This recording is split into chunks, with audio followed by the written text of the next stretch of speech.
review လုပ်ပေးသွားပါမှာ okay face review လို့တာချိုးလားမချိုးလားလို့ကြည့်ကြည့်ခဲ့တာချိုးတယ်ဆိုရင် you are handsome you are so handsome မချိုးဆိုရင် you are ugly လို့ comment ထဲမှာရိုက်ခဲ့ပေး okay face review in 1 2 wait face review မလုပ်ခင် like and subscribe လေးလုပ်ခဲ့ subscriber 100ရအောင်လုပ်မယ် okay face review in 1 2 3 set that တာတော့ face review လိုက်ပါပြီအဲ့ဒါဆို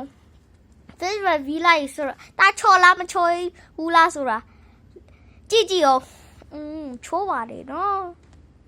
ချိုးပါတယ်အရင်ချိုးတယ်နော်တာရဲ့ဘက်တာရဲ့အခန်းမှာကြည့်တာရဲ့အခန်းတာရဲ့အိတ်တဲ့နေရာအခန်းလေး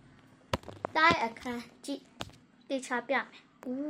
တာအခန်းမိုက်တယ်မလားဒီဟာတာပပအိတ်တဲ့အခန်းတာပပအိတ်တဲ့နေရာဒီမှာတာလို့ရမှန် okay အဲ့ရဆို bye bye fish review ပြီးပြီဆိုတော့ bye bye